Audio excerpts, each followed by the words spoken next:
Good morning, photographers. I'm your host, Mr. Granlund, coming to you live from North High's school, from Mr. Granlund Studios here. Now, you might notice that the picture on my screen changes week to week, and one of the things I'm trying to do, subtly, see if you can pick up on it, is I'm trying to implement more practices of good photography in the background. So one of the things that I did, it's hard to see, but I'm seated right in front of a window, so I get a natural light coming through that window, and right now it's slightly overcast. It's a cloudy morning day, and all the lights in the background are off. Now, what this does is it creates contrast because I'm lit, I'm brighter than the background, and that allows you to focus on me even more, but it also creates a sense of drama in how we understand this. I point out all these things, the shadows, the lights, the lines of the microphone. I've hidden all the cords of my microphone here. I did this to create an experience for you, to help you focus on just me, just the information, but also be reminded that, like, through the execution of setting up the composition, that this is a good place for you to learn, that I'm giving you good information to help you become a better photographer. And the best way to do that is understanding the fundamental principles, the elements of art. Now, like any good communication, we need to learn what are the structures of good communication. So when you're learning a language, the first thing that you learn are some words, some important words that you can say so that people kind of have an understanding of what you're talking about. If you're pointing to, a cup, you need to know the word for cup. You need to know the word for dog and bathroom and all that sort of stuff. As you combine those words together, you produce sentences. So, like, can you bring that cup over to me? Can I pet your nice dog? Can you tell me where the bathroom is? And we have sentences, so we can communicate more complicated meanings. And then we have ways of using language that are far more nuanced and delicate and inspiring. So we have the way that we inflect our voice, the way that we get excited or subdued, the way that we present ourselves, and the way that we kind of hide ourselves. And we have body language, we have sentence structure, we have poetry, we have all of these different forms of language to communicate more meaning. So let's talk about this. We're going to talk about the elements of art here, and I'm going to do a lecture on what the elements of art are. Okay, but it's important to kind of understand where this fits. You Google how to critique art. There's 4 things: describe, analyze, interpret, evaluate.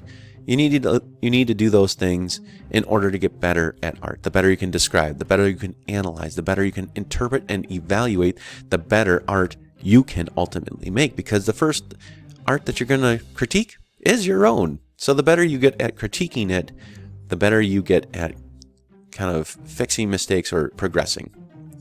The second part is really, really difficult. It's very nebulous. You Google how to create meaningful art, and you have this person's idea, and you have this person's idea, and you have this person's idea. And a lot of these are very good practices. And by all means, you should Google and try some of these things. But ultimately, that's a wide-ranging road, And what I hope to do is bring this idea of good, meaningful art and give you some practical skills and ways of describing and understanding it so that you can produce wonderful, meaningful art to you. Okay, so let's go back to elements of art. We want to move, so you're going to take some notes, and here we are. Okay. Elements and principles of art, the building blocks of visual language. Using visual language helps us talk about art in a meaningful way, to analyze, critique, assess, and create. Instead of saying this picture is good, we want to say the leading lines in this artwork travel back in space and are interesting because they cause they create emphasis in the center of the photograph. Those lines lead your eye to the main subject. The light spot back here, that's the first thing that your eye recognizes. And this dark, shadowy figure in the middle of that stands in contrast to all of that, making you reflect just a little bit longer about, like, why is that person alone in that scary tunnel? Now, scary is an emotional, symbolic thought. There's nothing scary happening here, but we think scary because of shadow and shapes and form and contrast and all of these different things that we're going to learn about right now. Okay? Line, shape, form, space, value, color, and texture. These are the elements that make up all art. Line is a continuous mark, a point moving in space. You see lines everywhere, on poles, on railways, on signs. If you go to the water and you see little reeds poking up, or you see the early morning dew settling on a spider web. If you see shadows, this is a common one. You know, if you have those blinds that you can like twist and turn, and they let just a little bit of light through, that will create lines on a face or an object that you put next to it. You have trees and again shadows on different surfaces, leaves in the nature and lines in the road, and these are all great things to photograph. Shape, a two-dimensional enclosed space. The shape of an umbrella, the shape of the lines, the shape of a building, you know, the shape of Mickey Mouse, the shape of lights, the shape of stones, the shape of a plane passing. Now the trick here is that the light is behind this plane, and it's a backlit photo, which means that it kind of doesn't allow the camera to see all the detail and shading in here. It just gets blown out. It's like kind of over and underexposed at the same time when you have that backlight. And so just capturing basic shapes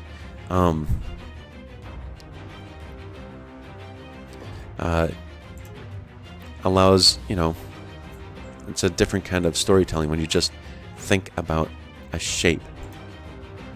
Form, a three-dimensional enclosed space. You usually see form because there is a gradient from light to dark. So the way that I've set up my picture right here, there's a lot of form because there's a lot of light and then there's a lot of dark. The face that you see here, because it's a really soft light, you see highlight areas, and it goes all the way to dark shadows lower and lower. So you see a lot of lights and darks that create those contours. A lot of lights and darks, a lot of lights and darks that create that form. That's how we see form in photography. The light and the dark. So in shape, you're trying to make things look a little bit more flat if you can, or just find a flat shape and photograph that. And when you're concentrating on form, you want to find that light kind of wrapping around it. It happens very naturally. You're not going to have to look hard, but the more carefully you look and the more critically you look, the more you find, the more beauty you find. It's something about life in there. Space. The area where the subject is called positive space. And the space where the subject isn't is called negative space. It seems very obvious. So, my example, I am positive space. I always trying to be optimistic. And the space around me is negative space. Now you can do very interesting things with the positive and negative space. So the trees are the positive space, and the white area is the negative space. And naturally, any picture has this. Any main subject is going to be but you can think about it differently. So like the way this very blank space and the shape of this tree kind of cutting into it, you know, having just a single person on a very kind of neutral background, just that calm blue background. You know, you can find something that's framed, or you can like take a roll. So one of my favorite things to do, here I'll demonstrate this real quick. Toilet paper, or this is a tape roll, And if I get it closer to the camera, hello, that automatically looks interesting. And what I'm doing is I'm playing with the element of space. So, just that one teeny little bug in that open field, and this one lonely person in that open field. The way the shadows kind of create this kind of almost star-like. You also have these interesting interplays where you have like the face vase and all of art or optical art. Okay, value. This goes hand in hand with form. So anything that has a wide range of lights and darks, or maybe sometimes they have those lights and darks right next to each other. It's more graphic or shape it, you know, like this is more of a shape. So all photographs are going to have light and dark. And try and get your lightest lights and your darkest darks. This is where capturing a properly exposed picture can be really helpful. And you can play with this, with lighting and all kinds of things. Texture. The way something looks like it feels. The texture of a face, the texture of the ground beneath your feet, the texture of the trees or the skin, a texture of a dirty, grimy place, and the texture of a stone wall. Just sometimes getting the camera in so close that it's all you can see is that one kind of texture, and so it makes the viewer feel kind of like enveloped. You know, this leaf is very, very small with the little dewdrops and stuff like that all over it, but you get that camera close, so it kind of like zooms it in. You feel like you're part of it. Color. The distinguishable color, like red, yellow, or blue, is what we call a hue. The value is the lightness of darkness. Now value is part of color. So any color photograph, chroma, the intensity or saturation of that color. Is it a very vibrant color? Is it a very subdued color? And you have all of these things that you can capture. And that concludes our lesson on the elements of art.